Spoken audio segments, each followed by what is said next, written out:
رب تو ہے نا دیکھنے والا۔ عبیداللہ ابن زیاد کے دربار میں جب سیدنا امام حسین کا کٹا ہوا سر پہنچا نا، اس نے ایک چھڑی پکڑی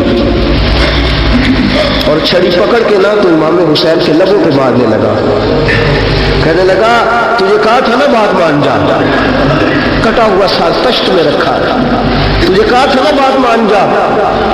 راوی کہتا ہوں عبیداللہ ابن زیاد نے چھڑی ماری اور اس نے بے ادبی کی، کہنے لگا تو تھا ہی اس قسم کا، تیرا یہی حال ہونا چاہیے تھا معاذ اللہ۔ حضرت بریدہ اسلمی حضور کے صحابی دربار میں موجود تھے، فرمایا ابن زیاد تو برا ہے، تیرا باپ برا ہے، چھڑی پیچھے کر۔ کئی بار میں نے ان لبوں کو مصطفیٰ کو بوسے دیکھے ہوئے دیکھا ہے، پیچھے کر، پیچھے کر، ہٹا لے۔ راوی کہتے ہیں کہ 1 2 3 4 5 6 سال گزر گئے، وہی کوفے کا دربار، وہی محل، وہی تخت اور وہی تشت جس میں امام حسین کا سر رکھ کے لایا گیا تھا۔ 6 سال کے بعد مختار ثقفی حکمران بن گیا۔ مختار ثقفی نے کہا کہ میں چن چن کے ماروں گا وہ بندے جنہوں نے امام حسین کو قتل کیا تھا۔ 1 نہیں 2 نہیں 4 نہیں 6000 بندہ مارا اس نے، چن چن کے۔ راوی کہتے ہیں کہ یہ ابن زیاد 30,000 فوج لے کے نہر فرات کے کنارے میدان کربلا کے سامنے آیا اور اس نے جہاد کیا۔ مختار ثقفی نے ابراہیم بن مالک کو بھیجا، فرمایا جاؤ قتل کر کے لاؤ۔ لڑائی شروع ہو گئی، یکم محرم کو ہوئی تو پھر بند ہو گئی، پھر 5 کو شروع ہو گئی، پھر 7 کو شروع ہو گئی، 10 محرم کا دن آ گیا۔ 6 سال کے بعد وہی ظہر کا وقت آ گیا، وہی عبیداللہ ابن زیاد جس نے امام حسین رضی اللہ تعالیٰ عنہ کو قتل کروایا تھا، وہ گرا ہوا ہے اور زمین پہ گرا ہے۔ اس کی گردن پہ ابراہیم بن مالک نے پیر رکھا اور اس کی گردن کو کاٹ کے تشت میں رکھا، اور تشت میں رکھ کے جب اس نے کوفہ بھیجا، وہی تخت جس پہ عبیداللہ ابن زیاد نے بیٹھ کے امام حسین کے مبارک لبوں پہ چھڑی ماری تھی، اسی تشت پہ رکھ کے جب اسی عبیداللہ ابن زیاد کا سر سامنے رکھا تو کوفے کے اس دارالخلافہ کے ایک کونے سے ایک بابا بولا اور بول کے کہنے لگا لوگوں گواہ رہنا میرا رب بڑا عادل ہے، گواہ رہنا اللہ بڑا عادل ہے۔ چیختا ہے کونے سے پکارتا کہتا لوگوں عدل ہو گیا، انصاف ہو گیا، عدل ہو گیا، انصاف۔ دیکھو دیکھو جب حسین کا سر آیا تھا، ابن زیاد نے گستاخی کی تھی تو کونے سے آوازیں نکلنے لگی تھی کہ زیاد برا ہے، حسین اچھا ہے۔ آج ابن زیاد کا سر آیا ہے، آواز پھر کونے سے نکلی ہے، لیکن آواز کیا گونج رہی ہے؟ آواز پھر وہی گونج رہی ہے، زیاد ابن زیاد برا تھا، حسین کو اللہ نے بڑی عزت عطا فرما رکھی۔ مکافات عمل، مکافات عمل، اللہ غافل نہیں ظالم جو کام کرتے، اللہ غافل نہیں۔ 6 سال کے بعد وہی دن، وہی وقت، وہی گھڑی، وہی لمحہ، وہی سارا نظام، وہی دربار۔ انسان ڈرتا نہیں، انسان باز آتا، عبرت پکڑتا۔ ابن زیاد اس وقت کہتا تھا کہ میں جاؤں حسین کے پاس، یہ میں جو ہوتی ہے یہ مروا دیتی ہے۔ شیطان نے کہا تھا انا خیر منہم، میں بہتر ہوں، بس ختم ہو گیا، ختم ہو گیا۔ ابن زیاد قتل ہوا، وہی تاریخ، وہی زمانہ، اللہ کریم نے اس کو ذلت کی موت دی، مرا، اور 30,000 فوج لے کے نکلا تھا، پھر بھی بچ سکا نہیں۔ یہ ابن زیاد کا حال ہوا۔ ابن سعد صحابی کا بیٹا تھا، نبی پاک علیہ السلام کے پیارے صحابی کا بیٹا تھا، جناب سعد بن ابی وقاص کی اولاد تھی۔ لیکن یاد رکھنا اگر ایک صحابی کا بیٹا یزید بن سکتا ہے تو دوسرے کا ابن سعد بھی بن سکتا ہے۔ اور صرف یوں ہی توجہ نہ کیا کرو، ابو جہل کا بیٹا بھی تو صحابی رسول بن گیا تھا نا۔ یخرج الحی من المیت ویخرج المیت من الحی، رب فرماتے ہیں میں زندوں سے مردے اور مردوں سے زندے نکال دیا کرتا ہوں۔ میں کبھی کبھی کعبے کے اندر بت بھی رکھوا دیتا ہوں، گھر میرا اور میرے ہی شریک اس گھر کے اندر راج کرتے رہتے، میری بے نیازی ہے، کچھ کا کچھ کر دیتا ہوں۔ ابن سعد مختار حکمران بنا تو مختار ثقفی نے ابن سعد کے بیٹے حفص کو بلایا، اور مزے کی بات یہ ہے کہ مختار جو بعد میں حکمران بنا نا، بڑی یاری تھی اس کی ابن سعد کے ساتھ۔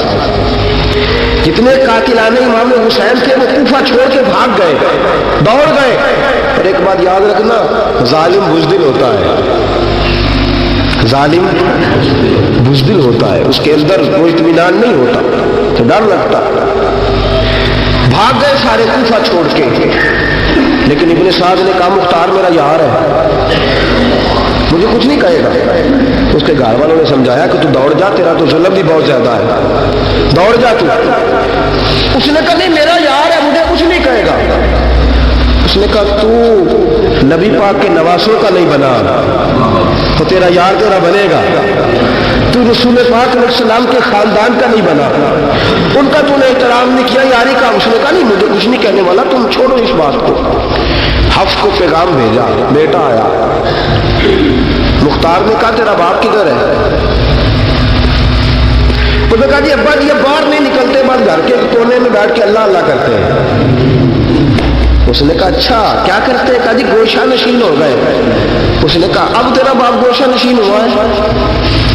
اب گوشہ نشین ہوا ہے؟ بھیڑیے سے لومڑی نے کہا کہ جاؤ شکار کر لو، تو بھیڑیا کہنے لگا بوڑھا ہو گیا تھا نا، بھیڑیا کہنے لگا نہیں میں نیک ہو گیا ہوں، میں نے شکار کرنا چھوڑ دیا ہے، میں کسی جانور کو تنگ نہیں کرتا۔ تو لومڑی کہنے لگی نہیں بادشاہ سچی بات کر، اب تجھ سے دوڑا ہی نہیں جاتا، اب شکار پکڑا جاتا، اب تجھ سے دوڑا نہیں جاتا پکڑ، اب تیرے اندر آج بھی طاقت آئے تو تو کم کرے نہ، تو اب بھی چھوڑنے والا، اب تجھ سے دوڑا نہیں جاتا۔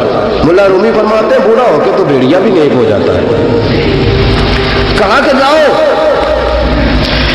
تمہیں بلا رہا ہے؟ کہا نہیں جی میرے ابا جی نا آپ اندر رہ کے اللہ اللہ کرتے۔ اس نے کہا اسے اللہ اللہ یاد آئی ہے، اب اللہ اللہ یاد آئی ہے، کچھ گناہ ایسے ہیں جو رب معاف نہیں کرے گا۔ فرمایا وہ جتنی مرضی نمازیں پڑھے، جتنے مرضی روزے رکھے، جتنی مرضی نفل پڑھے، سارا کچھ کر لے، لیکن اللہ کبھی حسین کے گستاخ کو معاف نہیں کرے گا، کبھی نہیں معاف کرے گا۔ اس لیے کہ جو حسین کا بے ادب ہے وہ دراصل رسول پاک کا بے ادب ہے، اللہ اسے معاف کرے گا۔ ظالم نے اس نے ظلم کیا، ابھی 6 سال ہی تو گزرے تھے،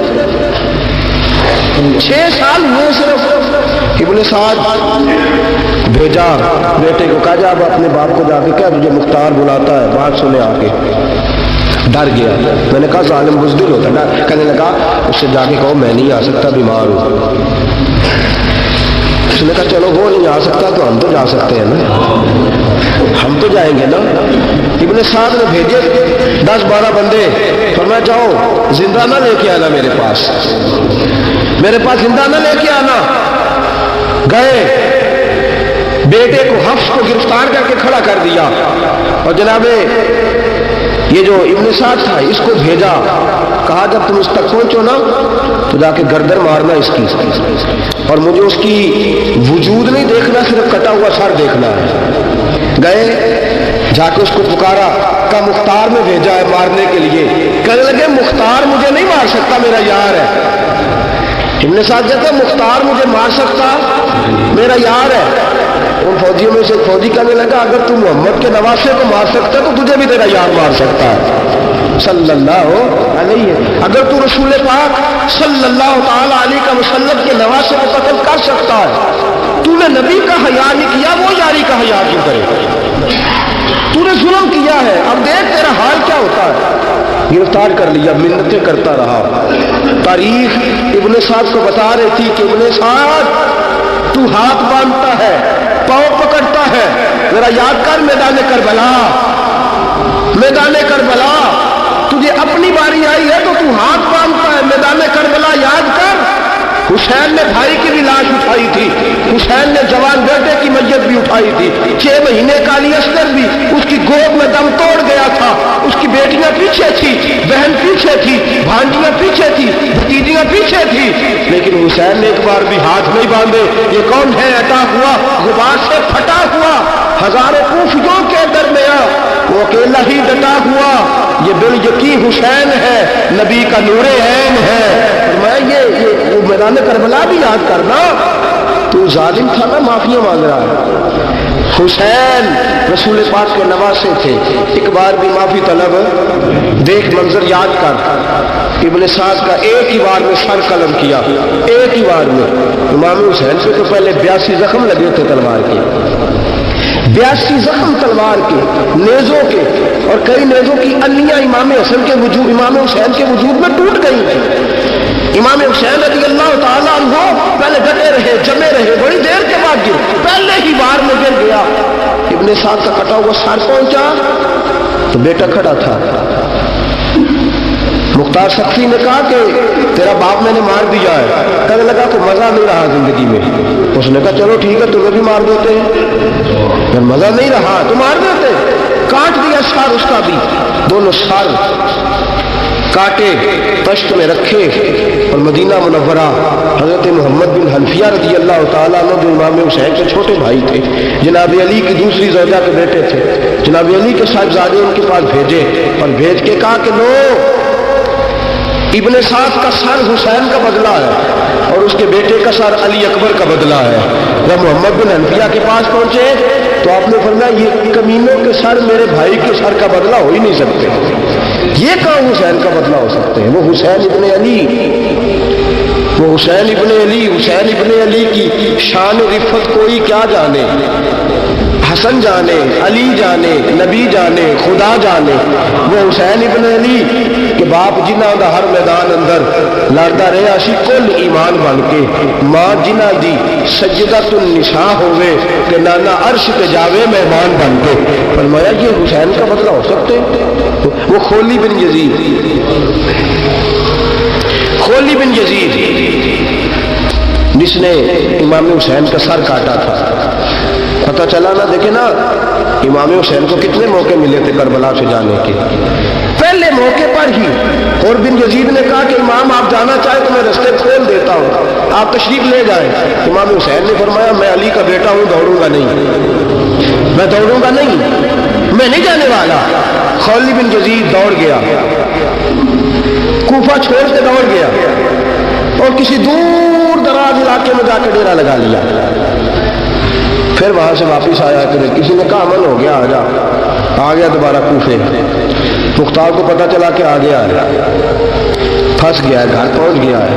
اس کی بیوی جو تھی نا خولی بن یزید کی، بڑی محبت کرتی تھی نبی پاک کے خاندان کے ساتھ، حضور کے خاندان کے ساتھ بڑی محبت کرتی تھی۔ اور محبت والوں کا انداز پتہ کیا ہے؟ رنگ چمن پسند، نہ پھولوں کی بو پسند، ہم کو ہے وہ پسند جسے آئے تو پسند، یہ انداز ہے۔ انداز محبت یہ ہے کہ نبی پاک کا غلام نہ ہو، سگا چچا بھی ہو تو مانتے نہیں، غلام نہ بنے، سگا چچا بھی ہو تو مانتے نہیں، اور نبی پاک علیہ السلام کا غلام ہو، چاہے حبش کا رہنے والا بلال ہی کیوں نہ ہو، سردار مانتے ہیں۔ یہ انداز محبت ہے۔ وہ بیوی بڑی محبت کرنے والی تھی، اس نے پیغام بھیجا، اس نے کہا آ گیا ہے گھر، بندے بھیجے کہا جاؤ خولی کو پکڑ کے لاؤ۔ مختار نے کہا جلدی لاؤ، حکمران نے حکم دیا لاؤ، پکڑ کے گئے، گھر کے اندر گئے تو چھپ گیا۔ چھپا کہاں؟ ٹوکرے کے نیچے۔ میں نے کہا ظالم بزدل ہوتے، ایک ٹوکرے کے نیچے چھپ گیا۔ بیوی سے کہنے لگا، ان سے کہنا میں گھر کوئی نہیں، ان سے کہو میں گھر نہیں۔ بیوی کہنے لگی چلو ٹھیک ہے۔ دروازے پہ گئی تو کہنے لگے ہم خولی بن یزید کو گرفتار کرنے آئے ہیں۔ منہ سے پکار کے کہنے لگی گھر کوئی نہیں، منہ سے، اور ہاتھ کے اشارے سے کہنے لگی وہ ٹوکرے کے نیچے چھپا ہوا ہے۔ منہ سے کہنے لگی کوئی نہیں گھر، تاکہ سون لے، اندر سون لے۔ منہ سے کہنے لگی کوئی نہیں، ہاتھ کے اشارے سے کہنے لگی چھپا ہوا ٹوکرے کے نیچے۔ گئے، جا کے ٹوکرا ہٹایا، اپنے پاس بہت ساری دولتیں اور جائیدادیں وہ ساری دے دی۔ کہنے لگا یہ میرے پاس کتنا پیسہ ہے، یہ بہت سے کاغذات ہیں، یہ کتنے زیورات ہیں، لے لو، مجھے چھوڑ دو۔ انہوں نے کہا وہ حکومت کدھر ہے جس کے لیے تم نے حسین کا سر کاٹا تھا؟ کدھر ہے وہ تمہارے تخت، اور کدھر گئی وہ تمہاری سلطنتیں، اور کدھر گئی وہ تمہاری دولت اور اقتدار، اور کدھر ہے وہ تمہارا اسلحہ جس کی